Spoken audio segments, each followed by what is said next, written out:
ဒီနေ့တော့စစ်တီဖြစ်နေလို့တိတ်မသွားရည်မန္တလေးတိုင်းငစိုးကနေပြန်มาဖြစ်ပါတယ်။လိုင်းကားနဲ့ပြန်တာတယောက်ကို1000စီပေးရတယ်ပေါ့နော်။မနက်6နာရီလောက်ကနေပြီးတော့ငစိုးကနေစထွက်တယ်ပေါ့နော်။မိုးကတော့တိတ်တော့မလင်းသေးဘူးပေါ့။လမ်းမှာတော့စစ်စေးဂိတ်တွေတော့ရှိတယ်။သူကစစ်တပ်ကနေပြီးတော့ချထားတာစစ်စေးဂိတ်တွေကတော့5-6ခုလောက်ရှိမယ်နဲ့ထင်တယ်ပေါ့နော်။မနက်စောကြီးလဲစစ်ပါတယ်။ဒါပေမဲ့ဒီ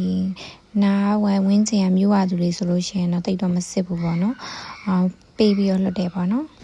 အလာတော့ဆိုလို့ရှိရင်တခါမှမရောက်ဘူးတော့မဖြစ်မနေမလို့သာလာရတယ်ကြောက်ကြောက်နဲ့လာရတာပေါ့နော်လမ်းမှာဆိုလို့ရှိရင်လည်းအသွားလာနေတယ်ကိုကားတစ်စီးပဲရှိရပေါ့နော်အဲ့လိုမျိုး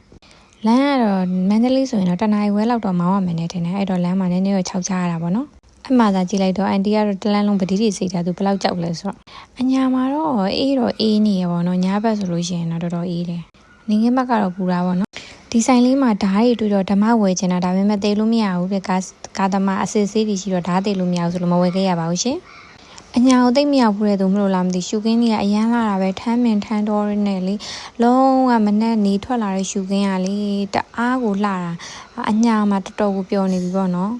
အရင်ထင်တာကလေအညာလှမှာမဟုတ်ဘူးပဲထင်ခဲ့ရပါတော့တကယ်ရောက်သွားတော့မှအရန်လှတာပဲဟိုလာရင်နဲ့မန္တလေးရောက်ပါပြီပေါ့နော်မန္တလေးရောက်တော့အိမ်မှာစိန်နေလဲတွေ့ခဲ့ပါတယ်ရှင်မန္တလေးကတော့တော်တော်ကောင်းတယ်ဆိုင်ကလည်းသွားလို့ရတယ်ကားကြီးလည်းသွားလို့ရတယ်ဆိုတော့တော်တော်အဆင်ပြေရပါတော့